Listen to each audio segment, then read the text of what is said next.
Olá, pessoal. Estamos aqui para mais um episódio do Estúdio Sinduscom Paraná, o podcast do Sinduscom Paraná, que na verdade é o podcast da construção civil no Paraná.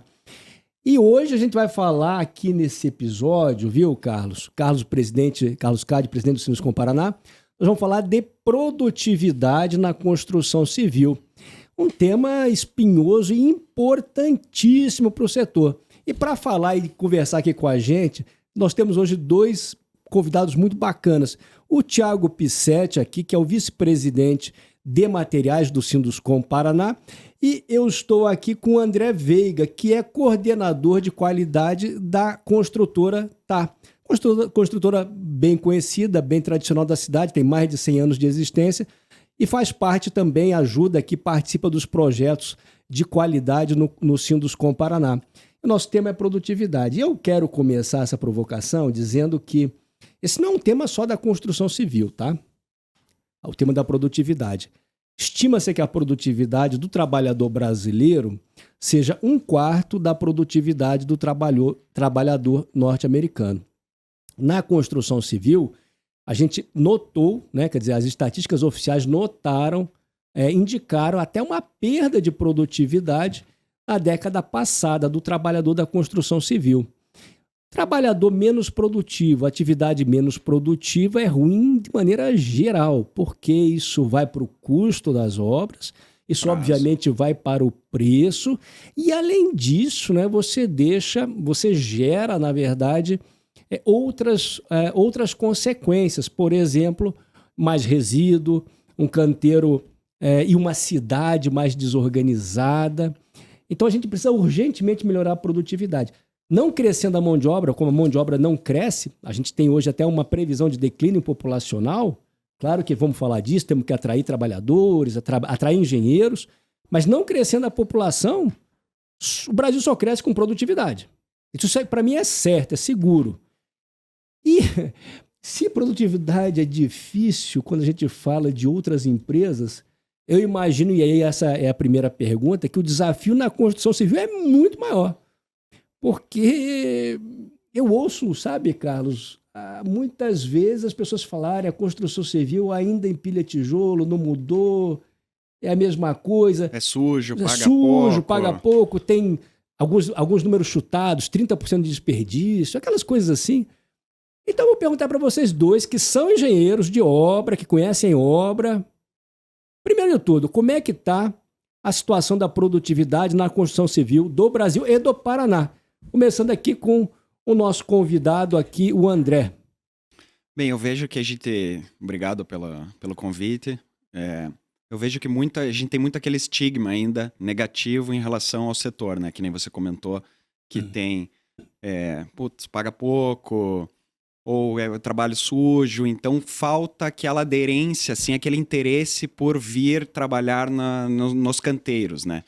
Então, aliado a isso, a gente tem que adaptar também a toda essa questão que anteriormente a gente falou da geração Z, que, né, são nossos futuros engenheiros, os futuros líderes aí de todo esse pessoal. Como é que a gente vai conciliar com os interesses deles, né, os nossos canteiros de obra?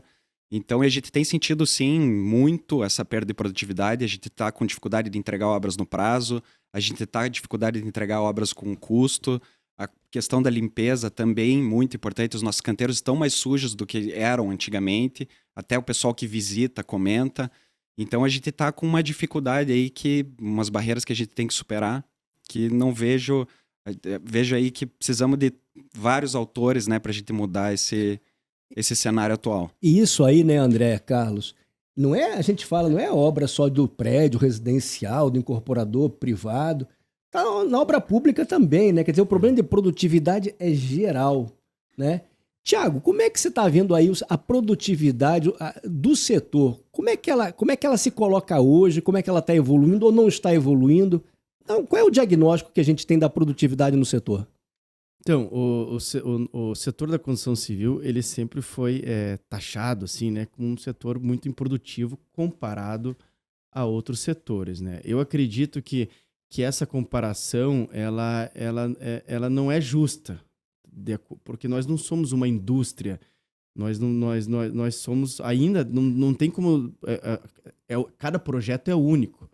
Então, eu acho que essa comparação ela nunca vai ser correta. E aí, quando a gente fala da construção civil, a gente pode citar diversos nichos da construção civil. Obra industrial, obras de estradas, obras de alto padrão, obras de produção em série.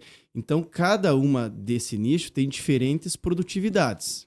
Tá? Então, já começa por aí. Uma obra de 400 casas idênticas vai ter outra produtividade de uma obra de um prédio com uma fachada complexa, um prédio único.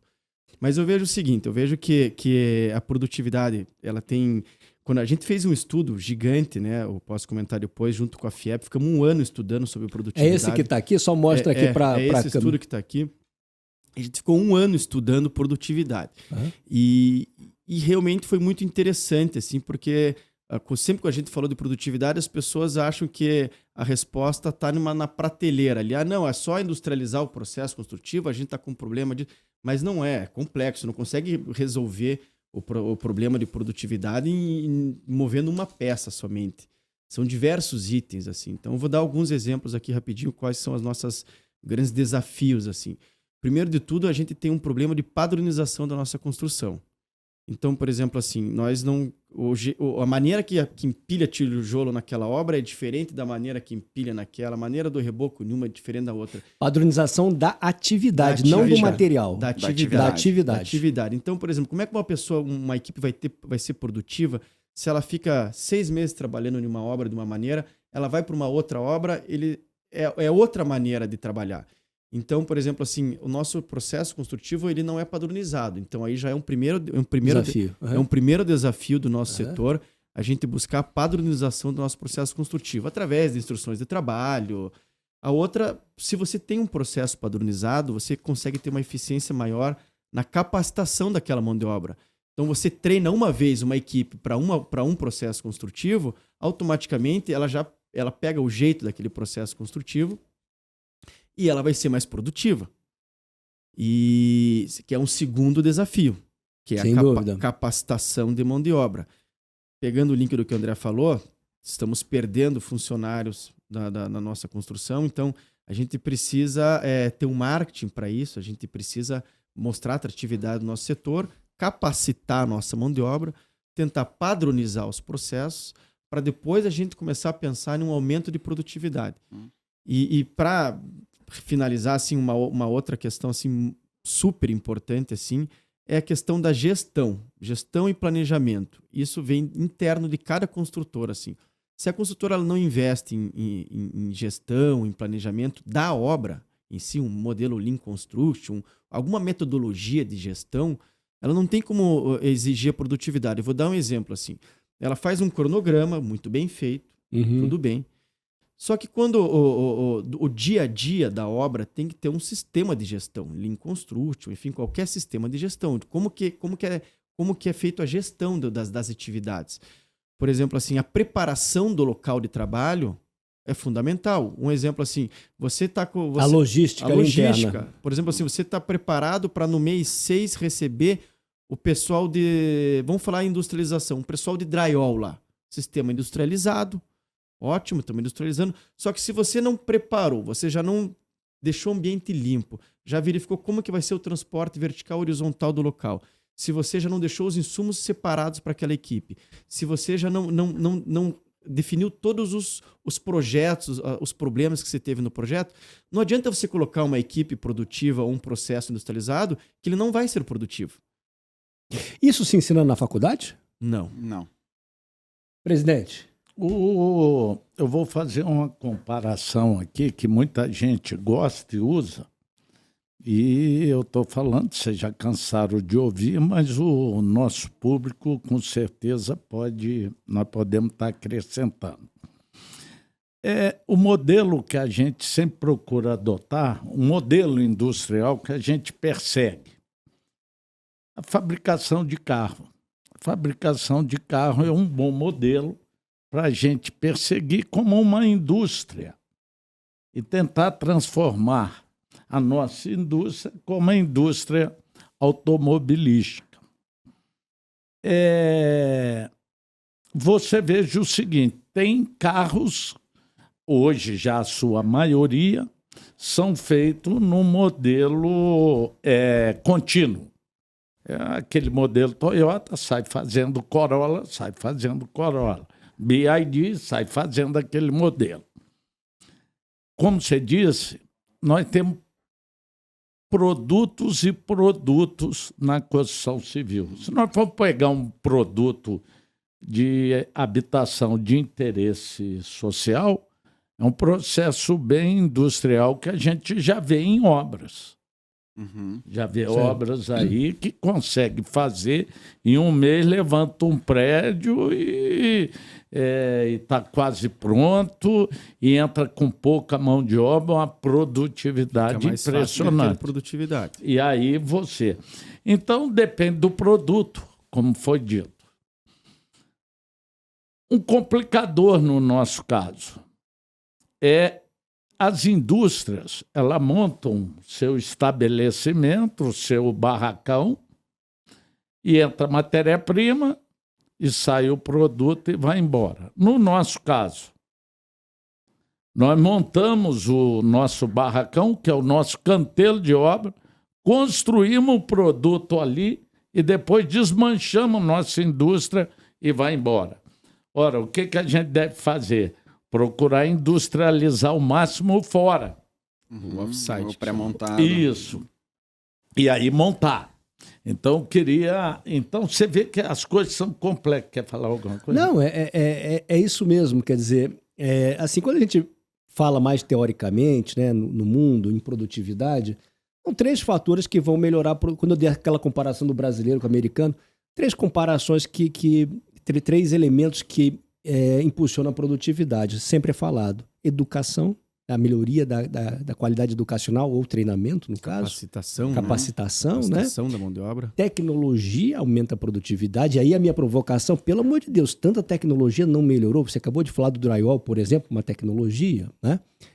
Podemos falar do BIM, depois você explica o que é BIM para o pessoal aqui. E outras tecnologias que existem, né? E infraestrutura. Então, são 3 fatores que afetam a produtividade de um país. Educação / treinamento, tecnologia e infraestrutura. A minha pergunta para vocês, nesses 3, como é que a gente está? Como é que a gente está em capacitação e educação? Deixa eu só complementar, né, o assunto carro. O Rolls-Royce é artesanal. Mas outra história. Mas e como que chama as fábricas automobilísticas? Montadoras, né? Imagina se fosse montar, né? Mas o Rolls-Royce é outra história. Então tem a ver com o nosso produto. Também, que tipo de produto está se desejando? Se é um produto artesanal mesmo, se é um produto industrial. Mas a pergunta é, com tanta nova tecnologia de materiais, tecnologia de processo, TI mesmo, né? O uso de informação.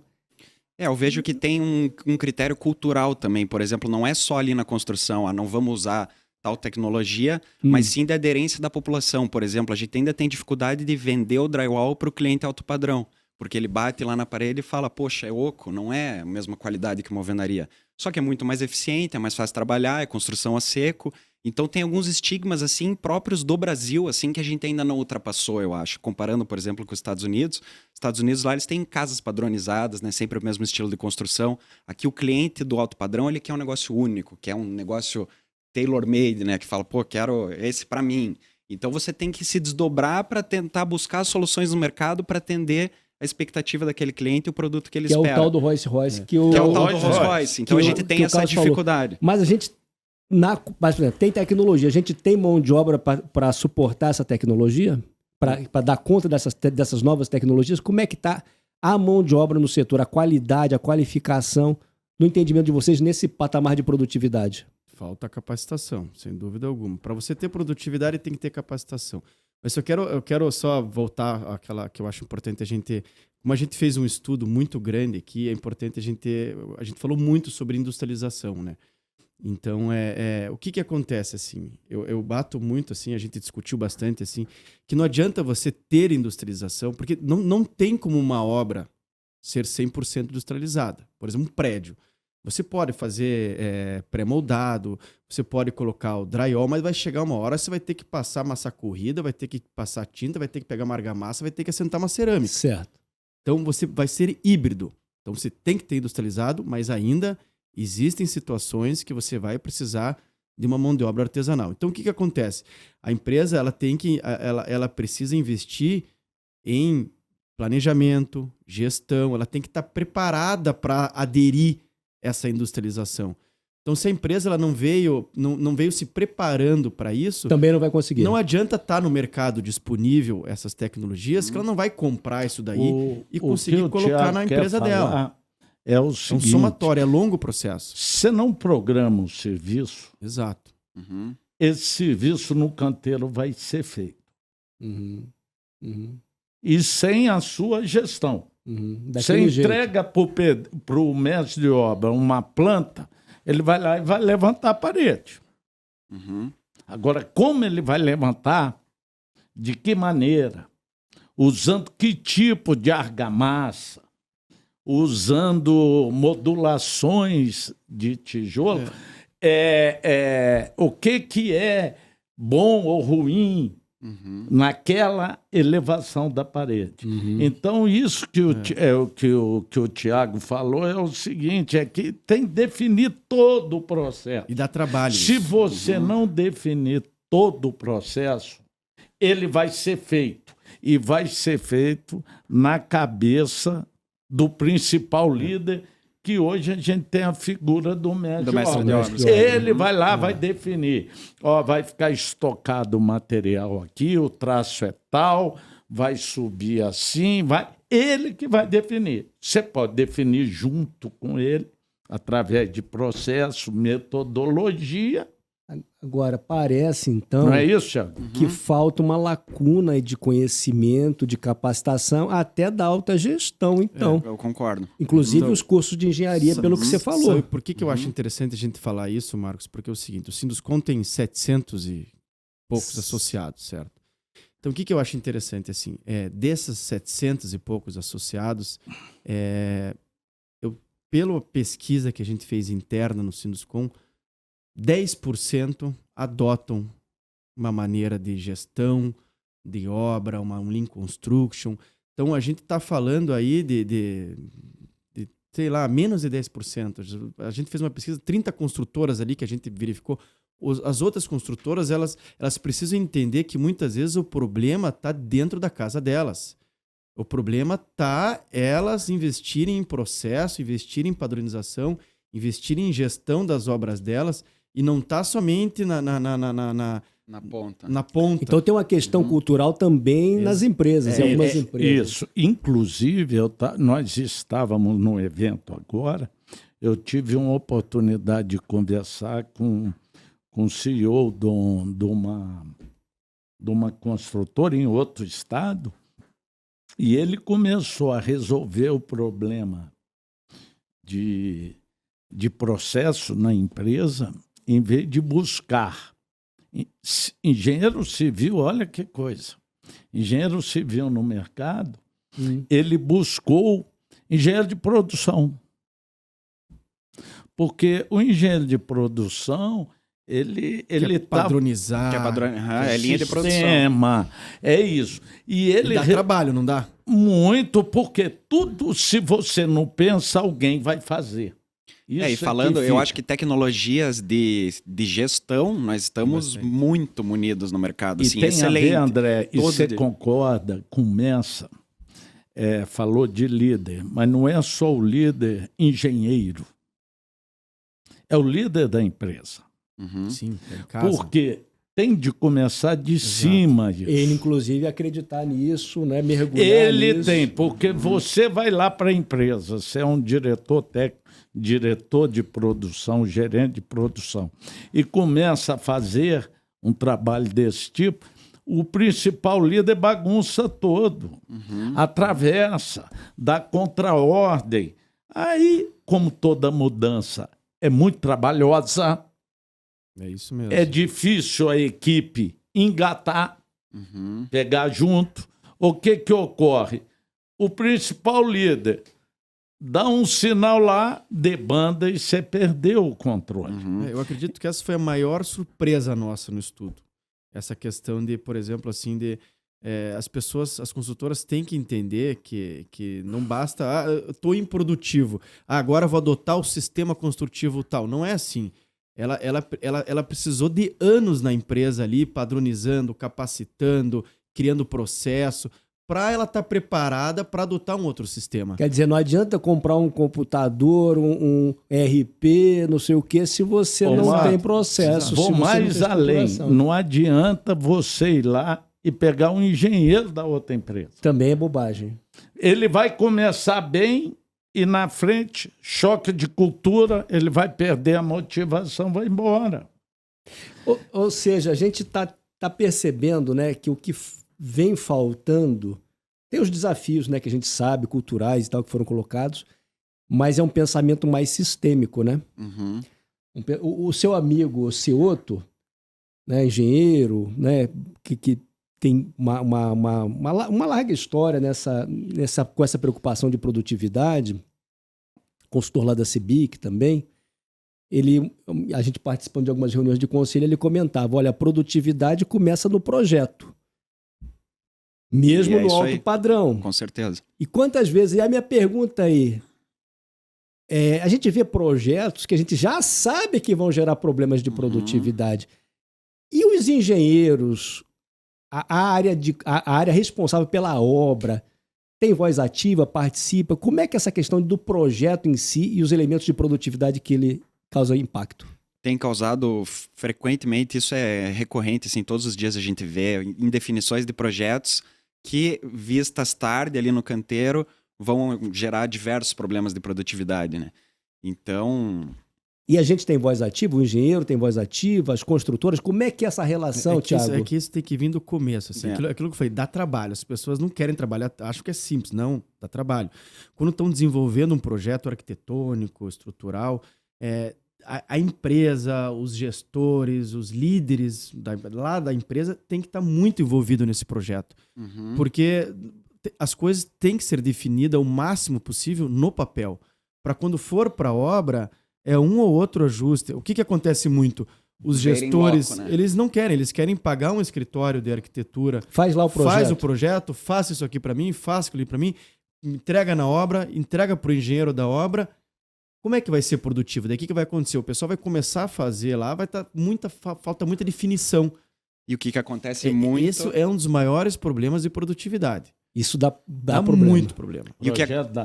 E o que acontece muito é daí querer fazer as mudanças em loco, né? Porque não enxerga anteriormente assim, não, vamos visualizar como é que vai ficar, né? Deixa para estar pronto para ir lá e mudar uma definição. Isso não ficou legal, vamos quebrar. E nem conversa. E não tem aquele planejamento e comunicação. Não conversa com quem enxerga. Isso porque acontece... ele não enxerga. Mas se ele for no canteiro, eu não enxergo. Mas se eu for no canteiro perguntar para o André me alerta. Mas você tem que estar envolvido também, como o Thiago disse, no início. E projeto, a gente sempre brinca, você mudar um detalhe, acertar um papel, uma planta, é o menor custo. Porque ali você vai acertando e, por enquanto, você não gastou nada, a não ser hora de projetista e de pessoa. Quando você vai para o canteiro, já era. Você conserta, é hora de material. O custo já está dado. É refazimento. É solução, muitas vezes, do mestre de obra, que dá uma solução lá e não é a melhor para o cliente final. Perfeito. Então, é uma cadeia de desacerto. Isso vale para a obra pública também. A obra privada, você ainda pode escolher os melhores projetos, os melhores projetistas. É verdade. Esse detalhe é importante. Você escolhe. Então, eu quero aquele calculista, eu quero aquele arquiteto. Na obra pública, é concurso de menor preço. Então, vem muito projetista inexperiente ainda. Então, na obra pública, ocorre em maior escala ainda. Essas dores aqui da obra privada, na obra pública, você multiplica por 10. E aí isso vai para a sociedade como um todo, né? Como um todo, Perda de aí é produtividade. aditivos. Pode botar 30, 40% de custo excedente de construção, é retrabalho e falta de terminalidade que a gente tem no canteiro. O Luiz Então, Henrique, que foi citado aqui, O senhor.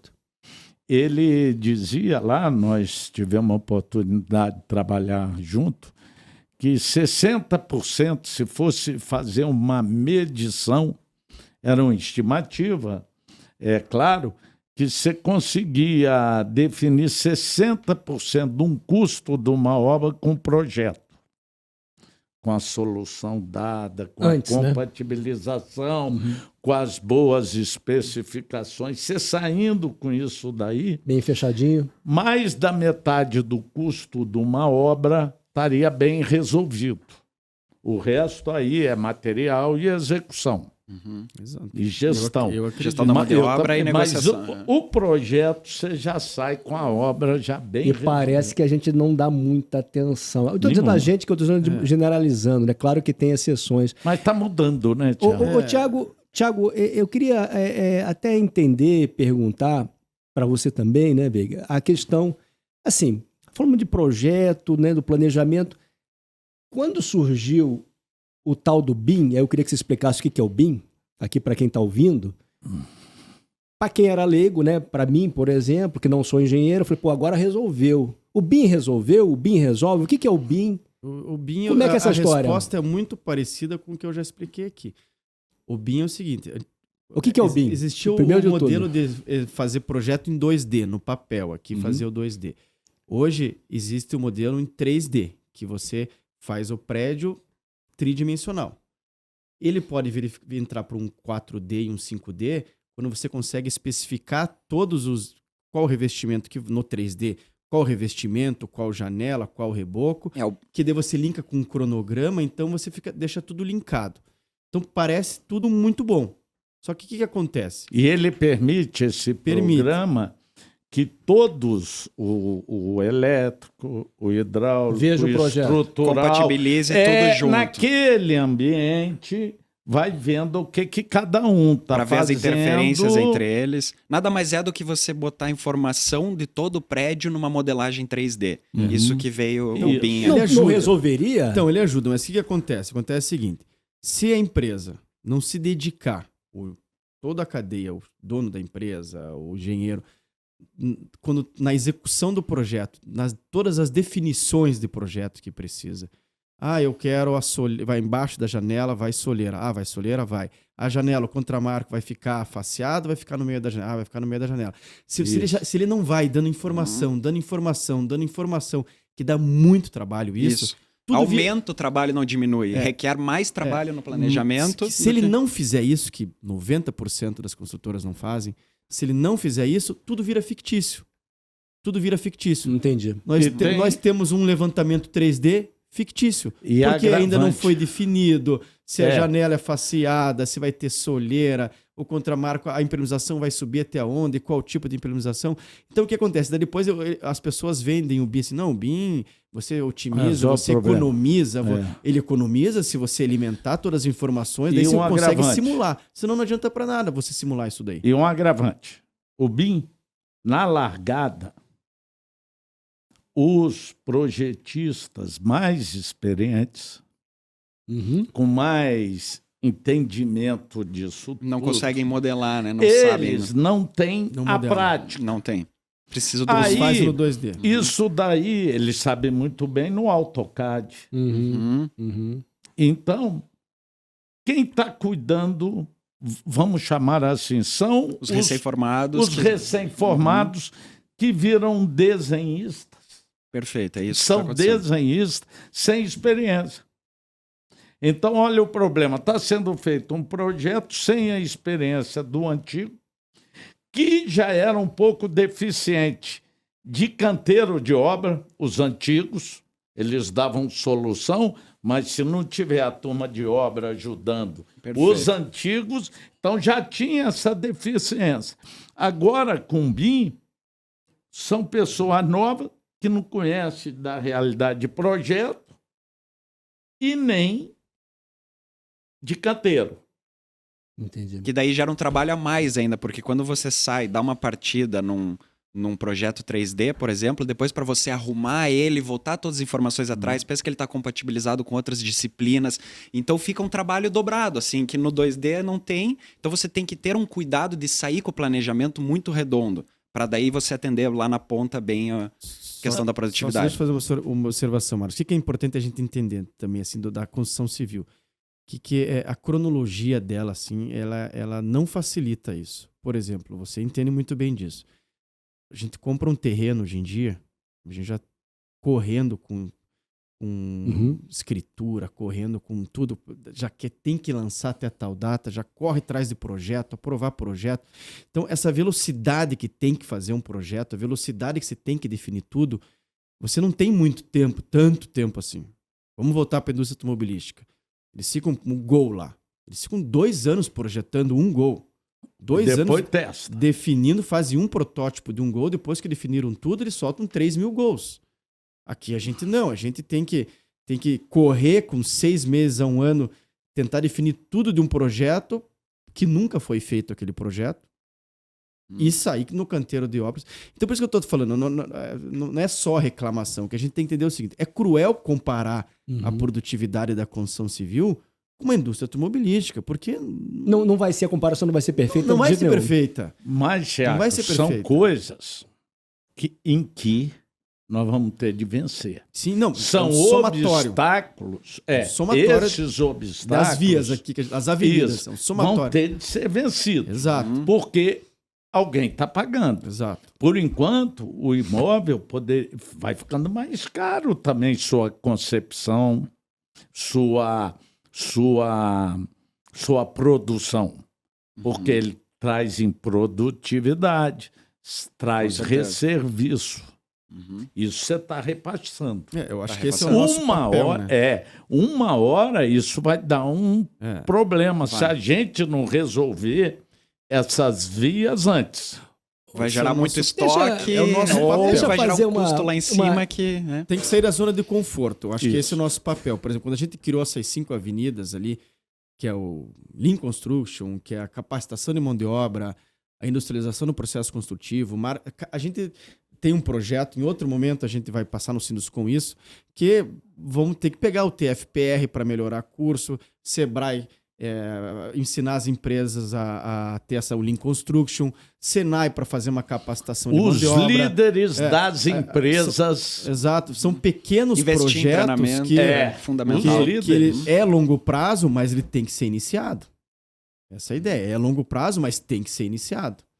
E até porque o ciclo de construção civil do nosso setor ele é muito longo, né? Pense desde o que o Thiago falou. Desde a compra do terreno até a entrega do produto final vão vários anos, né? Que é um 6 ciclo ali de anos. validação de algum sistema, de alguma coisa que a gente tem que fazer. Então ele é mais orgânico, mais demorado, né? Na nossa cadeia, eu diria. Então esse é um desafio também. Uma pergunta, a gente está concluindo que o tempo vou passar um pouquinho, mas uma curiosidade, a Tata tem mais de 100 anos como construtora, milhões e milhões de metros quadrados construídos, de tudo que é obra possível e imaginável. Um prédio de 8 pavimentos, uns R4, aqui em Curitiba, 8 pavimentos, 4.000 metros quadrados de obra, por exemplo, vamos dar um número aí, 4.000 metros de obra. Nos anos 2000, ou em 1990, e hoje, a gente constrói no mesmo ritmo? Não. Hoje está mais demorado. Meu Deus, mais demorado. Um prédio desse que você deu de exemplo, a gente tem demorado 2 anos para entregar, o que, em média, em 24 meses de ciclo. Mesmo se orçamento, quer dizer, eu tenho dinheiro, eu demoro mais. Demora mais. Deixa eu te dar um exemplo desse prédio.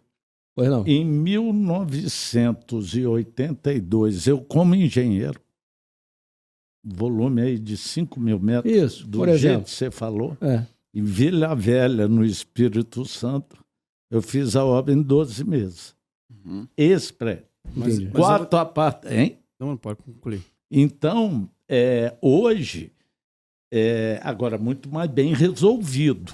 Mas eu vou dar um exemplo. Você que entende do mercado aí. Se eu fizer uma fachada de antigamente, hoje em dia, Também não vai. quadrada, sem nenhum detalhe de fachada, vai vender? Não, também não. Como que tá vindo as fachadas hoje em dia? Bem mais Como que sofisticado. estão vindo Cheio os de projetos? floreira, cheio de Então, itens. cada ciclo que a gente vê mais difícil as fachadas. A gente vê é floreira, é aba, Sim. Você passa na Silva Jardim ali, os prédios. Sim. Rio Reno, Rio Uts, prédios chiques. Sim. Quadrado, pastilha. Uhum. Uma delícia de construir. Hoje em dia tá difícil a gente conseguir vender uma coisa quadrada, simples assim de construir. Perfeito. Isso a produtividade cai, não tem como. Não tem como não cair uma produtividade dessa. Então, tem muitas coisas envolvidas aí também. Mas pode, até nisso, Tiago, é uma força restritiva, mas que pode usar a criatividade, que a gente percebe umas soluções de fachada que acrescentam muito pouco, principalmente em áticos. É só a gente parar para ver, tem exemplos aí, você olha, gente, aonde está vendo isso? Talvez do avião, em que encarece e traz, podia ser resolvido de uma maneira muito mais fácil. Muito mais fácil. Eu te mostro alguns prédios aí. Mas por isso tem que ter uma engenharia envolvida. A engenharia da produção tem de ter mais voz ativa nas empresas para neutralizar algumas situações aí que só acarreta o custo e tempo e não traz benefício nenhum para o A imóvel. gente não tem essa sensibilidade, né, de quanto uma fachada, uma complexidade de uma fachada é vendável ou Aumenta não, né? de Aumenta de valor, valor, né? aumenta o valor agregado. A gente não tem, né, essa sensibilidade. Pessoal, vocês estão vendo, esse não é um tema, é o tema da construção civil do Paraná e do Brasil. Esse episódio, viu, presidente, é muito importante e a gente está vendo como, na verdade, essa questão ela é crucial para o nosso futuro, para a atividade, e é uma situação que é sistêmica, é um problema sistêmico e que só pode ser resolvido de forma sistêmica. Mas sabe o que é bacana? Quando você vê líderes de empresas, jovens, com essa orientação. Já pensando nisso, porque eles lideram o processo e não vão ser inibidores, e sim incentivadores dessa transformação. Esse é o maior desafio do Brasil, é aumentar a produtividade. É unanimemente reconhecido pelos economistas. Isso que nós nem falamos de patologia. Viu, Fábio? O próximo episódio é patologias. E aí já convidamos aí o Thiago, o Fábio, a turma aí pra gente falar porque ainda tem essa história que nem falamos disso aí, né? Que te digam outro, que vai ser o profissional do futuro, o custo, né? Sim. O profissional do futuro é quem conseguir gestor de custos nas empresas, porque hoje em dia, como antigamente, hoje a margem está cada vez menor. Exatamente. Então tem muito assunto aí. Eu quero agradecer imensamente a presença aí do André Veiga, né, aqui da construtora Tá, o Thiago Pissetti, que é vice-presidente de materiais do Sinduscom Paraná, também da construtora Suel, e agradecer aqui mais uma vez meu amigo companheiro Carlos Cade, presidente do Sinduscom Paraná. Espero que tenham gostado do episódio, continue nos assistindo, veja os outros. Uma coisa está relacionada à outra, a gente acabou de ver aí a questão de ser um processo sistêmico, né? E, enfim, estamos aí, a construção do Paraná avançando, parabenizo pelo trabalho aí com a FIEP, para melhorar a produtividade. Esse é o caminho e nós vamos atingir lá. Vai ser duro, vai ser difícil, mas o Carlos falou. Precisa de todos os envolvidos, né? Então, muita gente envolvida. Legal fazer um parênteses que esse trabalho que a gente fez em conjunto com a FIEP envolveu os sistemas educacionais, o FPR. Então, tá todo mundo na mesma página, todo mundo preocupado com o tema e tá caminhando, né, para tentar resolver. É um projeto que está só começando. Exato. É uma obra mais limpa, mais eficiente, mais barata, mais produtiva para uma cidade melhor, viu, Carlos? Isso aí. Então, muito obrigado. Até o nosso próximo episódio. Obrigado, do pessoal. Estúdio Sinduscom Paraná. Obrigado.